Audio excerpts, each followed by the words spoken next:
Yes, welcome once again, everyone. Cannabis News. I'm your host, Joe Klare. It's March 1st, 2019. The show, as always, is presented by the Marijuana Times.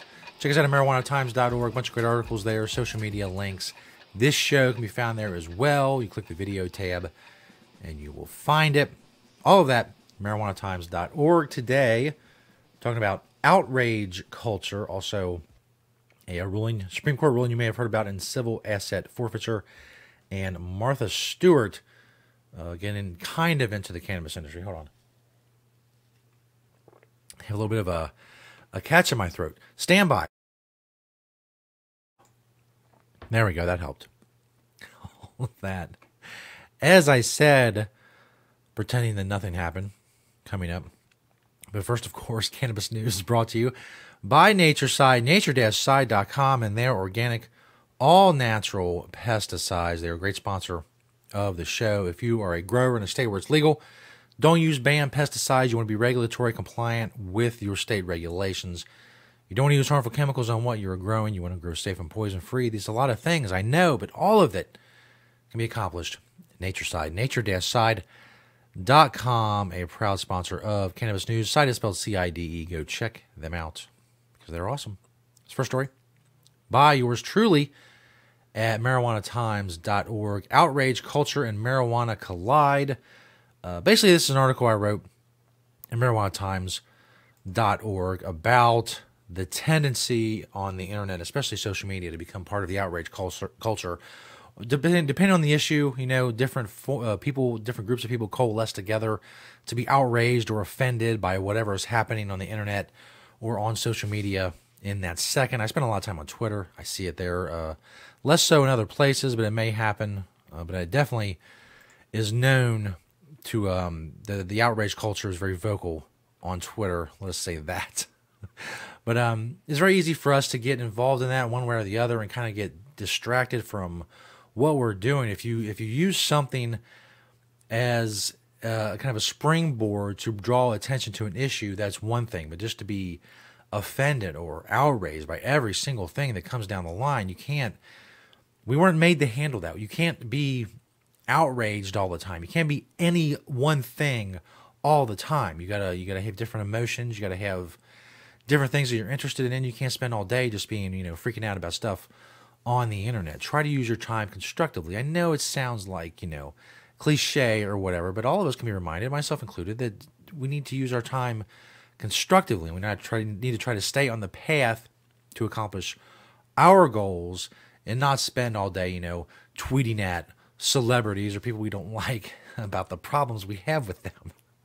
You, stranger, I have a lot of problems with you, and I'm going to tweet them all to you because that's what Twitter is for. It is not. Focus on what you're doing. It's my advice for the day. Focusing on what I'm doing is moving on to the next story, which is from drugpolicy.org. It's a press release from the Drug Policy Alliance. U.S. Supreme Court reins in civil asset forfeiture, unanimously ruling that excessive fines clause applies to states. The DPA filed an amicus brief in the case, and a victory for proponents of civil asset forfeiture reform.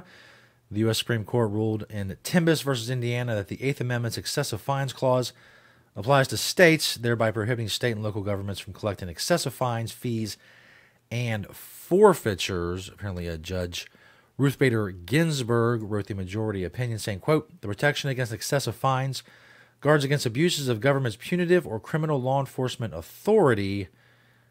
So big news as far as criminal justice reform goes. We've talked a lot about civil asset forfeiture on this show, and people who have lost their livelihoods, their savings, and never been convicted of a crime, and in some cases never even charged with a crime. And then even then, if they are charged with a crime, it's something that's not even rising to the level of something that they deserve to have their lives ruined over. So any reforms in that direction are a good thing.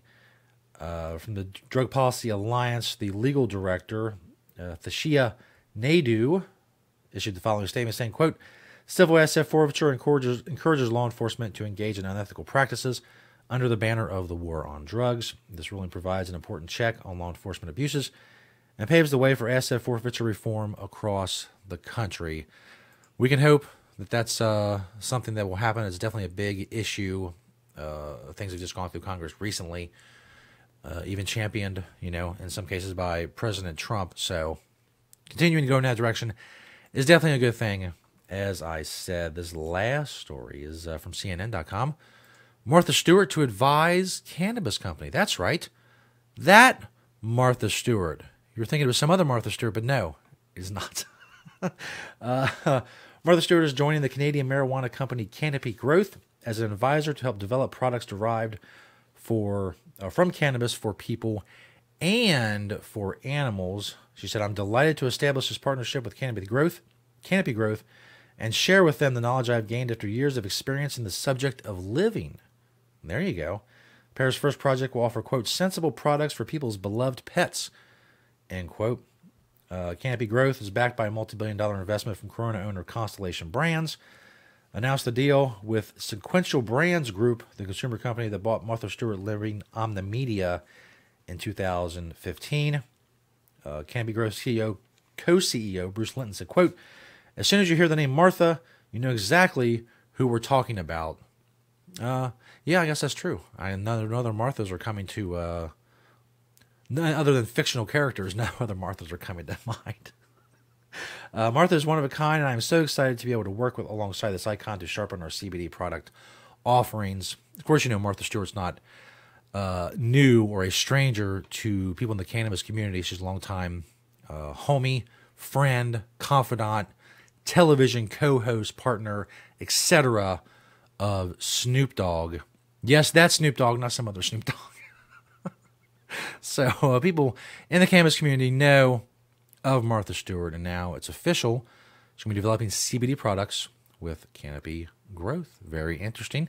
We cover the interesting stuff here at Cannabis News. Thank you for using this show to spread the truth about cannabis. Thank you for liking, sharing, commenting on the videos, etc. Thank you to NatureSide, nature-side.com, and their organic, all-natural pesticides, and for being an awesome sponsor of the show. Check us out at marijuanatimes.org. Great articles there and more. Subscribe to the Marijuana Times on YouTube and Vimeo and get the audio version on Apple Podcasts. Thank you all for watching and listening today, and we'll see you next time and next week. That's right, it's the weekend. Go have fun. See you right here next week on Cannabis News.